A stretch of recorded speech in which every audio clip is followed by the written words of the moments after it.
हरिओम सभी को मेरा हरिओम सभी दर्शकों को। जैसा कि आप देख ही रहे हो, पिछले वीडियो में तलाक और डिवोर्स के बारे में हम बात कर रहे थे महात्मा जी से।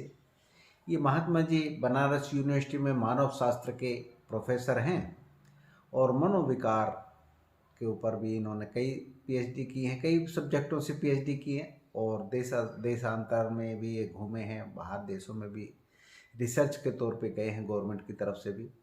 और आज भी इनकी जो प्रखरता है वो बेहतरीन है। मेरे मित्र हैं, नीलकंठ पर भी इनका आश्रम है और कलकत्ता में नया बाजार के पास ही इनका आश्रम है। बनारस यूनिवर्सिटी में भी इनका अपना बोलबाला रहा है। तो आज फिर से वही टॉपिक लेके चलते हैं। डिवोर्स क्या मनोविकार है? क्या हमारी सभ्यता है? क्या आज पाश्चात्य देशों की सभ्यता अपनाकर हम खुश रहेंगे? क्या पाश्चात्य देश खुश हैं उस सभ्यता को अपनाकर? तो आज मैं महात्मा जी से फिर से यही क्वेश्चन लेके हाजिर हुआ हूँ। महात्मा जी कृपा इस पे प्रकाश डालिए। हरिओम हरिओम। जी भगवान जी। हरिओम जी।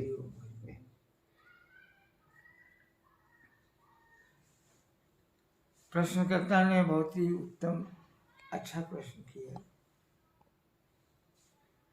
कि अभी वर्तमान में जो मूल धारा बह रही है वो हमारी धर्म संस्कृति के लिए कितनी रक्षक है और कितनी भक्षक है। ये एक बड़ी जटिल समस्या आज के समाज में फैल रही है और इससे ये दुर्गंध आने लगी है कि हमारी संस्कृति जो है वो क्षीणता की तरफ क्षीण होती जा रही है। जैसे कि बच्चे आधुनिकवाद को ज़्यादा प्रश्रय दे रहे हैं, माता पिता की बातें कम सुनना, या सुन लिया तो समझना नहीं, समझ लिया तो करना नहीं, उसके ऊपर जो है वो प्रयोग नहीं करेंगे, उसको समझेंगे नहीं। माता पिता ने यदि कोई इंस्ट्रक्शन दिया है, कोई भावनाएं की बात की है गर्लफ्रेंड को लेकर के या बॉयफ्रेंड को लेकर, जो भी उनकी वारदातें हैं इत्यादि को लेकर, यदि माता पिता ने कुछ कह दिया है, उनको टोक दिया है कि भाई तुम इतना जो है हलाल अल्कोहल मत लिया करो, या इस प्रकार से कोई भी कार्यक्रम जो तुम करते हो वो समाज के पक्ष में अनुचित हो जाता है। तुम जाते हो, रात भर घूमते रहते हो, पार्टियां करते रहते हो, गर्लफ्रेंड बनाते रहते हो, अल्कोहल लेते रहते हो, तो ये इससे जो है तुम्हारे ऊपर जो है बुरा असर पड़ेगा। इस प्रकार के उपदेश प्राय माता पिता अपने पुत्र को देते हैं। अपने गर्लफ्रेंड बनाने का एक फैशन चल पड़ा है। तो ये सब करप्शन जो है हम लोग जो है पाश्चात्य से पा गए हैं और हम लोग भूखे नंगे की तरह इसको अडॉप्ट करना शुरू कर दिए हैं, जो कि हमारी धर्म संस्कृति के लिए अनुचित है, नहीं होना चाहिए। अब यहाँ पर इतना जो यहाँ पढ़ा लिखा हो सुन रहा हो वो भी समझ ले, और जो पढ़ा लिखा नहीं है वो भी समझ ले कि इतना जो हम लोग अपने हम हिंदू धर्म की बात नहीं कर रहा हूँ मैं, हिंदू धर्म से कोई मतलब नहीं है। यहाँ मतलब होती है हमारी जलवायु के ऊपर। हम क्यों ये भूल जा रहे हैं कि भारतवर्ष की जलवायु कैसी है और हमको अपने जलवायु को लेके चलना है। हमारी जलवायु में नहीं है कि हम तलाक दे दें, हमारी जलवायु में नहीं है कि हम 4 गर्लफ्रेंड रखें। जलवायु का है ये। हम अपने जलवायु को वो श्रद्धा भक्ति नहीं दे रहे हैं जो कि ऑलरेडी हिंदू धर्म संस्कृति में पहले ही बहुत महापुरुषों लोग कह गए हैं, वनस्पति ये इत्यादि। हम उस पर ध्यान नहीं दे रहे हैं। किसी भी प्रकार से माता पिता चेष्टा करते हैं, और आधुनिक युग में माता पिता कितना करें, वो बेचारे लाचार हो जाते हैं,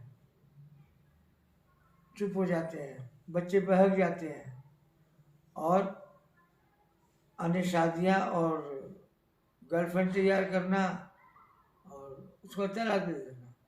तलाक देना इतना ज़्यादा बच्चों ने खराब कर दिया है संस्कृति को कि गवर्नमेंट भी बाध्य होकर के तलाक को ओके कर दिया। अभी किया है ओके, तलाक तो ओके था नहीं, अभी हुआ है। अब आप सोचिए कि हमारी धर्म संस्कृति जो कि पिछले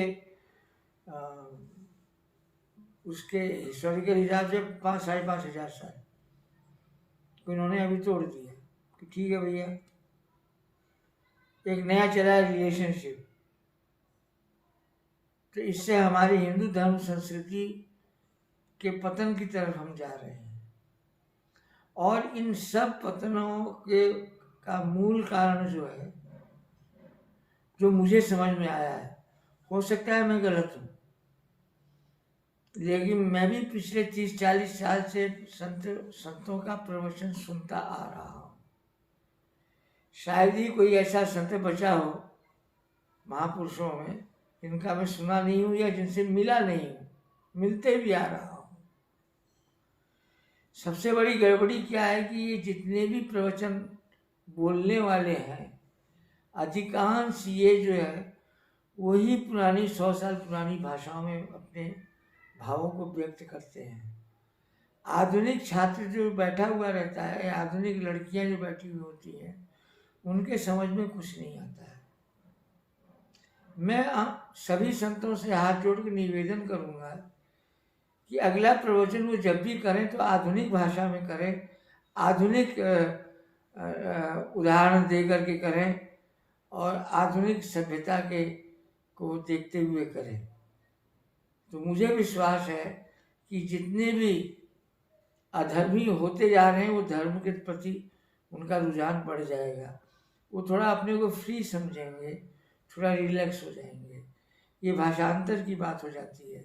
ज़्यादातर हमारे महापुरुषों में हमने देखा है कि सिर्फ कि हम महापुरुष हैं, हम महामंडलेश्वर हैं, हम मानते हैं, हम सही मानते हैं, हमको संस्कृत का बहुत ज्ञान है, पूरे भगवान ने उन्हीं के ऊपर जो है कृपा कर दी है, आशीर्वाद दे दिया है। इस प्रकार के से वो बैठते हैं मंच के ऊपर और उसके बाद बड़ी बड़ी बातें करते हैं, ऐसी ऐसी भाषाओं का प्रयोग करते हैं जो कि हमारे पल्ले नहीं पड़ती, तो आप लोगों के पल्ले क्या पड़ेगी। बड़ी बड़ी संस्कृत, बड़े बड़े अंग्रेजी शब्दों को। तो वो न करके हमें आधुनिक युग के जो नवयुवक जो हैं 20-22 साल, 25 साल, 30-35 साल वालों के अंतर्गत जो भाषाएं चल रही हैं, उन्हीं भाषाओं के द्वारा यदि उसी धर्म को हम यदि प्रज्वलित कर सकें, चला सकें, तो निश्चित है ज़्यादा समय नहीं लगेगा। 5 साल 10 साल के अंदर अंदर ये सारे लड़के जो भटक गए हैं वो वापस अपनी लाइनिंग पर पकड़ लेंगे। मेरे ख्याल से इससे ज़्यादा तो मैं कुछ बोल ही नहीं सकता हूँ। मुझे कुछ नहीं समझ में आता है कि पिछले 20 साल से मैं प्रवचन सुन रहा हूँ उन्हीं लोगों का जिनका मैं पिछले 40 साल से सुन रहा था, 35 साल से सुन रहा था। 35 साल पहले वो कैसे बोलते थे, उसका अंतर, और आज 5 साल में उनके अंतर को मैं खुद भी अध्ययन कर रहा हूँ। तो मेरा तो ये निवेदन रहेगा हर समय कि संत जो है हिंदू धर्म को यदि बचाना है उनको, तो थोड़ा भाषा को ठीक कर लें आधुनिक भाषा में, और आधुनिक सब्जेक्ट को, आधुनिक विषय को लेकर के उसी के बारे में बातचीत करेंगे तो उसमें फायदे में रहेंगे। अब बहुत ही बच्चों वाला एक उदाहरण है, मेरे मन में एक है क्या क्या मैं बोल रहा हूँ, है बच्चों का ये, लेकिन उस शिक्षा हमें मिलती है। एक सामान्य यंत्र हमने आविष्कार किया है पिछले 30-40 साल में, जिसका नाम है मोबाइल जी। और इस मोबाइल का सदुपयोग हो रहा है, लोग करने वाले कर रहे हैं, ठीक है। इसमें 100 प्रोग्राम होते हैं, मुश्किल से लोग 4-5 कर पाते, बाकी नहीं कर पाते हैं। अब ये मोबाइल एक ऐसा खिलौना हो गया है जो हमारे नई पीढ़ी है, नई पीढ़ी के लिए ये खिलौना हो गया है, और वो उसका सदुपयोग करते भी हैं और दुरुपयोग भी करते हैं। बच्चों के हाथों में आपको हर जगह मोबाइल नजर आएगी, वो भैया हमसे तो ज़्यादा ही जानते हैं। और उसमें हर रहस्य छिपा हुआ है, वो भी वो जान जाते हैं। तो हम तो ये कहेंगे हमारा व्यक्तिगत, हमारा जो गुरुकुल जो पद्धति थी वो बल्कि ठीक थी, कि गुरु के अनुसार और गुरु ने जो प्रणाली बता दी उसके अनुसार चलो।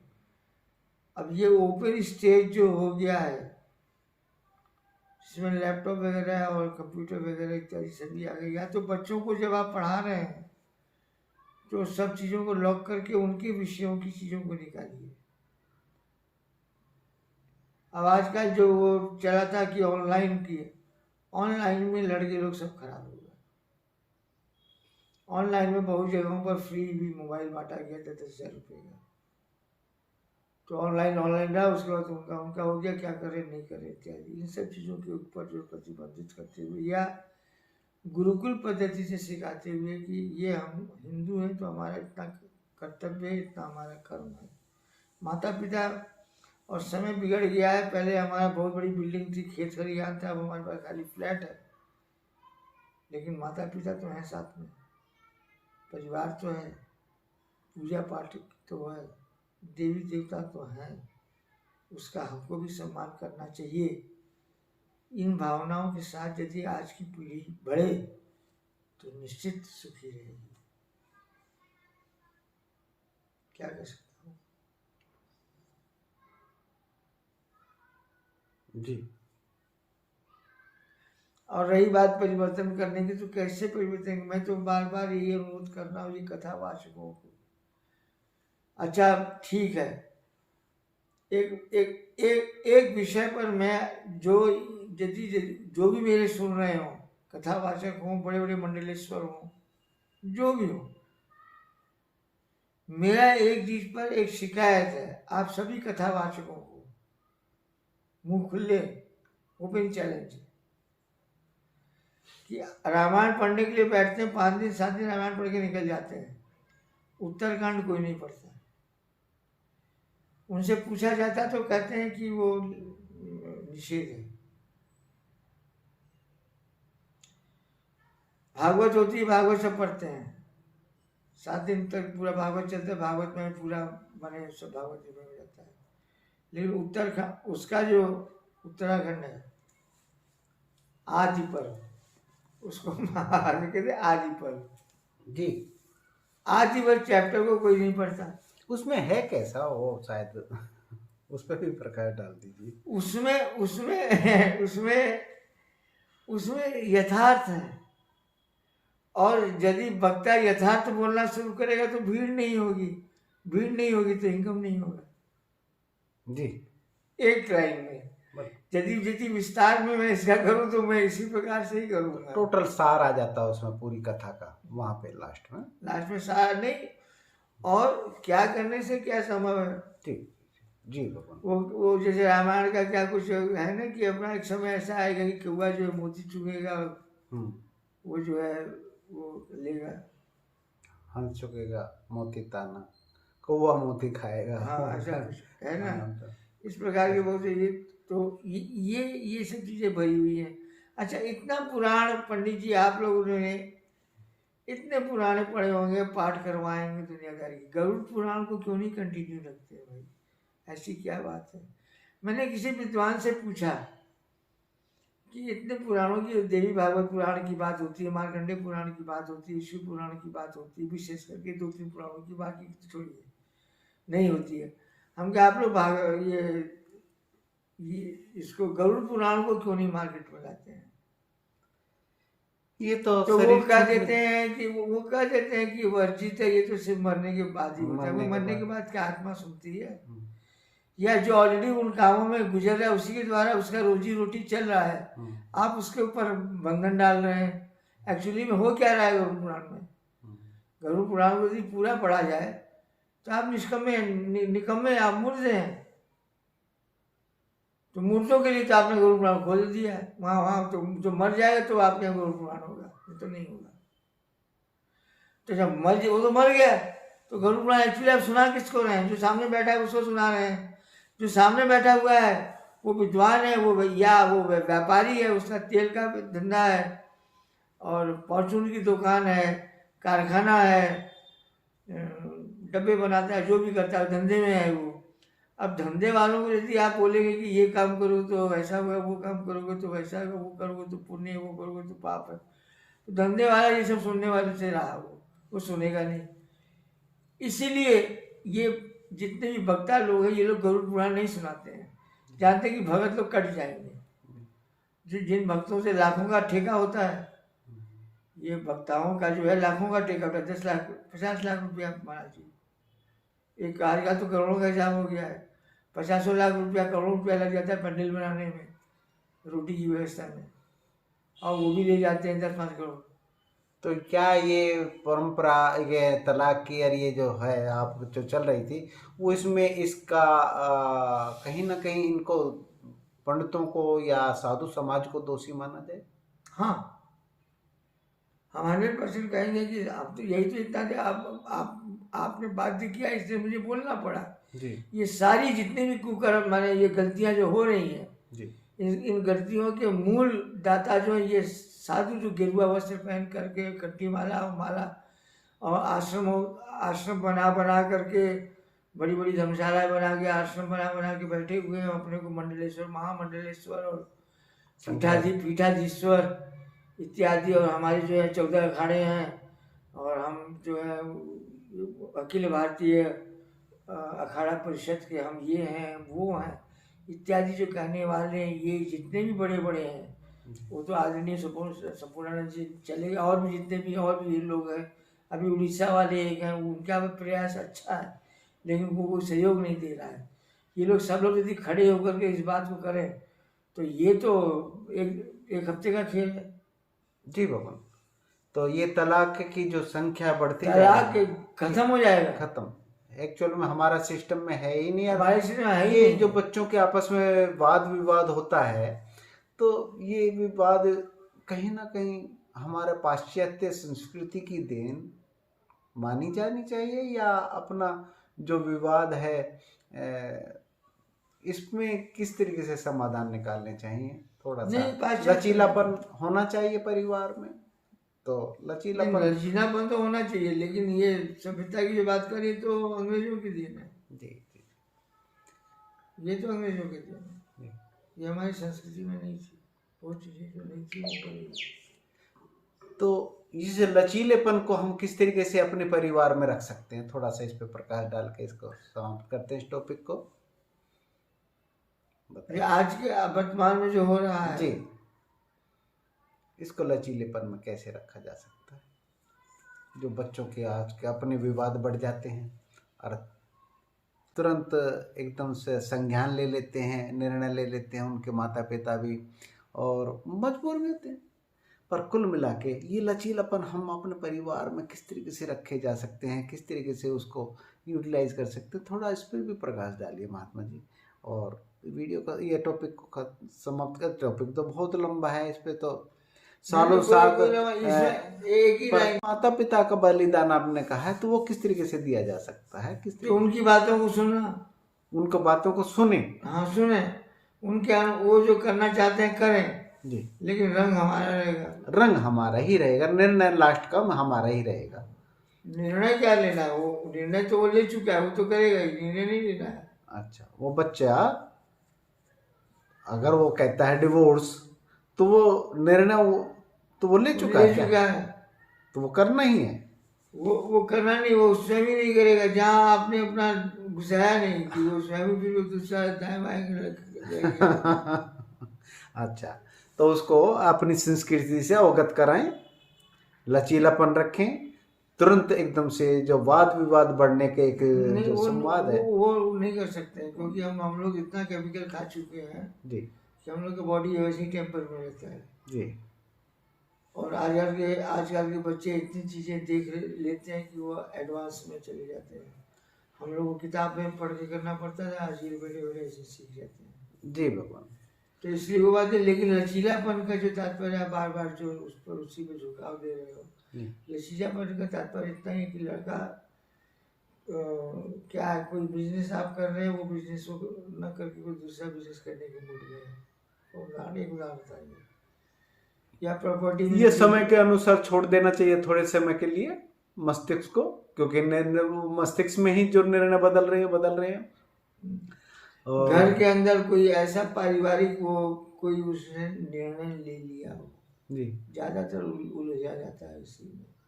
साधुओं में तो साधु संख्या ही कम है साधुओं में, लेकिन समस्या यही है, और गृहस्थों में भी समस्या यही है। अब तो कुछ पढ़े लिखे हो गए वो तो कायदे से काम कर रहे हैं, लेकिन ये भी एक समस्या है। प्रॉपर्टियों को लेकर के, या आपस में दो भाइयों को लेकर के, बाप बेटे में लेकर के, ये है। हमारे यहाँ जो मेरे को फ्रेंड हेल्प किया उसके यहाँ हुआ, मैंने सेटलमेंट किया। जी भगवान जी, नहीं था। बहुत बहुत धन्यवाद महात्मा जी का, शुक्रिया, मेहरबानी आपकी। और आज के लिए इतना ही। टॉपिक तो देखो बहुत लंबा है, इस विषय को कितना ही ले जाएं, परंतु टॉपिक वहीं पे खत्म हो जाता है कि हमारी संस्कृति नहीं है। महात्मा जी ने कहा हमारी संस्कृति ही नहीं है कि तलाक और डिवोर्स। हाँ, उपेक्षा है, उपेक्षा, हुक्का पानी बंद, गांव के देहात की भाषा में हुक्का पानी बंद, थोड़े समय के लिए हुक्का पानी बंद हो सकता है, उपेक्षा की जा सकती है। और सब्जेक्टों पे भी ध्यान दे लेना चाहिए। ये सब्जेक्ट ही बहुत ज़्यादा महत्वपूर्ण नहीं रह जाता। और सब्जेक्टों, अपने ज्ञान को विस्तार से पढ़ें, स्टडी करें, और तलाक उस चीज़ की तरफ सोचें ही नहीं, विचार ना करें, संकल्प ना करें, तो समय उसको दुरुस्त कर देगा अपने आप, अपने मस्तिष्क को उस लेवल में ले आएगा। तो समय को ऊपर छोड़ें और अपना अच्छा निर्णय लें। विचारों की शुद्धता बहुत जरूरी है। महामंडलेश्वर जी कहा था ना, विचारों की शुद्धता बहुत जरूरी है। और महात्मा जी ने भी यही कहा कि विचारों की शुद्धता ज़्यादा जरूरी है, और विचारों की शुद्धता समय अपने आप ला देता है। हरिओम। आज के लिए इतना ही। मैं अमूल शंकर।